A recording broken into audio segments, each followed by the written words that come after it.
Parliamentary Committee Chair Nishikant Dubey plans to summon Meta's representative over Mark Zuckerberg's claim that post-COVID governments, including India, lost elections. Dubey called the statement alarming and factually incorrect, highlighting BJP NDA's 2024 victory under PM Modi with over 640 million voters. Take a look. Meta के जो मालिक हैं Zuckerberg, उन्होंने एक statement दिया है और उन्होंने दिखाया है कि कोविड-19 के बाद दुनिया में सरकार के खिलाफ जो है एक माहौल बना है और उसमें उन्होंने भारत का भी जिक्र किया है। अब भारत एक वाइब्रेंट डेमोक्रेसी है, 140 करोड़ लोगों का देश है।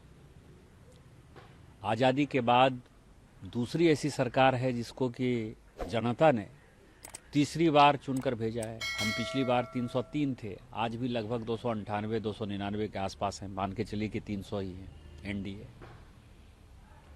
तो ये जो बयान है जुकरबर्ग का, ये अपने आप में अलार्मिंग है, क्योंकि पूरी दुनिया में ये माहौल चल रहा है कि जो सोशल मीडिया प्लेटफॉर्म्स हैं, एक तो महिलाओं के बारे में उनका दुराग्रह है, महिलाओं के बारे में उल्टी पुल्टी बातें होती है, बच्चों के बारे में उल्टी पुल्टी बातें होती हैं।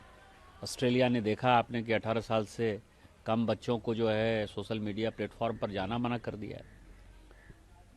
दूसरा, वो पॉलिटी जो है, जो पॉलिटिक्स है, जो सोशल लाइफ है, वो प्रभावित करता है। ये पूरे दुनिया में इस तरह की बातें चल रही है, खासकर आर्टिफिशियल इंटेलिजेंस के बाद ये चीज़ें और भी प्रभावी हो गई हैं। उसमें इस तरह का बयान ये दिखाता है कि वो भारत के लोकतंत्र पे वो इंटरफेयर कर रहा है और पूरी दुनिया को वो गलत जानकारी देके गुमराह कर रहे हैं कि हम जो है भारतीय जनता पार्टी या एनडीए लूज की है। तो इस कारण से 140 करोड़ लोगों का रिप्रेजेंट करती है भारतीय संसद। 140 करोड़ लोगों ने माननीय मोदी जी को तीसरी बार इस देश का प्रधानमंत्री बनाया है, या कोई भी प्रधानमंत्री होता तो उसका जो रिजल्ट का जो परिप्रेक्ष्य है वो सही दृष्टि से उसने नहीं बताया। इस कारण से हमने तय किया है कि हम मेटा के लोगों को बुलाएंगे, उनको माफ़ी मांगनी पड़ेगी, और नहीं तो उनके ऊपर जो भी कानून सम्मत कार्रवाई होगी वो हमारी कमेटी रिकमेंड करेगी। सर, कब तक का टाइम दिया गया है इसमें उनको जवाब देने के लिए? हमारी कमेटी कल से अंडमान निकोबार के दौरे पर है। हमारी कमेटी 20 तारीख को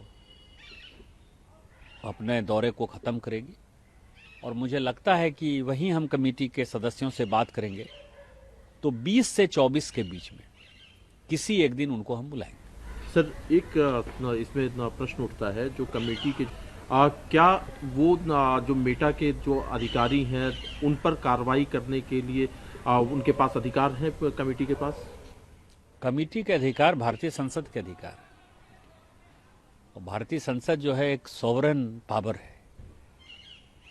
तो संसद के अधिकार को जो है कोई दूसरा देश चुनौती नहीं दे सकता।